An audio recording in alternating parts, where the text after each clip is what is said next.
Mr. Godrej, thanks very much for joining us. The general optimism in the economy after the new government formation may be slightly dampened by a low monsoon or the monsoon actually failing. How concerned are you about the demand decline due to that?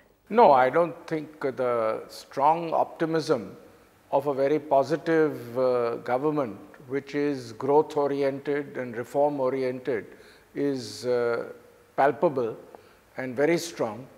And the monsoon is now expected to be about 95%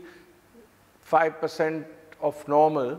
Different studies indicate a different percentage, which entirely then depends on the temporal and spatial distribution of the monsoon.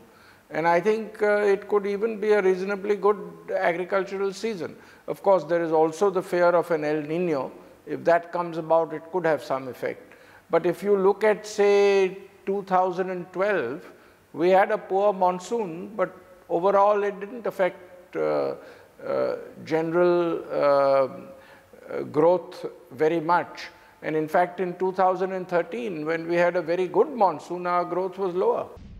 So in that case, what is the outlook going forward? I mean, what is the kind of growth and volumes that you're targeting for FY15, FY16, especially since the new government has brought optimism in the economy? Yeah, we think growth will pick up. Growth has been low in 2013 and early part of 2014 because of the general GDP growth being poor, general consumer confidence being poor. But we think as consumer confidence picks up and as the economy starts doing well, this will also pick up. So I expect FMCG growth to be very good in 2014 and 2015. What about the focus on rural growth? What kind of demand are we witnessing from this segment? For the last 5 years or so, the growth in demand for FMCG products in rural India has been ahead of the growth in urban India. And that is because rural India has developed much more, incomes have been rising. We must also remember that penetration of FMCG products in rural India has been low in the past. So again, that is catching up. So overall, I expect rural growth to be better than urban growth for at least 5 more years. Do you see the GDP growth levels then touching 8% and above in the next 2 years?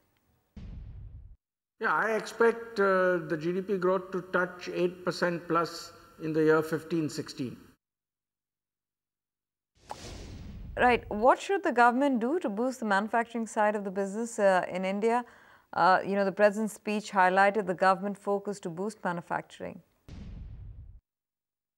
Well, a lot of them. First of all, there must be incentives for increasing investment in manufacturing, increasing production in manufacturing.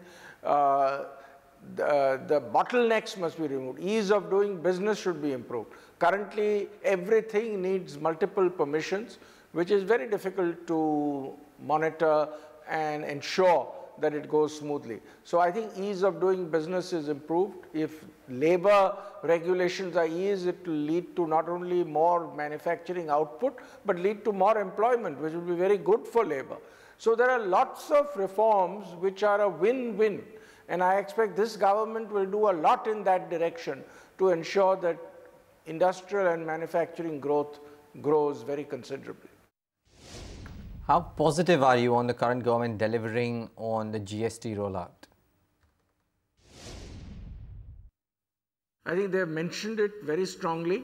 I think they will do it because they realize that once GST is in place, it will add 2 percentage points to our GDP growth, other things being equal.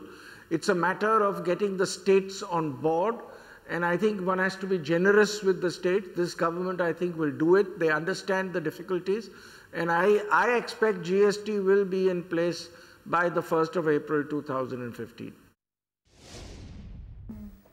What are the key policy initiatives you expect in the coming months then from the government? Yes, a lot. I think a lot of policies will be announced at the time of the budget. Not just the fiscal policies, but also some of the general policies. I think the Finance Minister Jaitley will use it for enunciation of the government's way forward. And I think in several matters over the next 3 to 4 months, I think they will roll out a lot of policy decisions.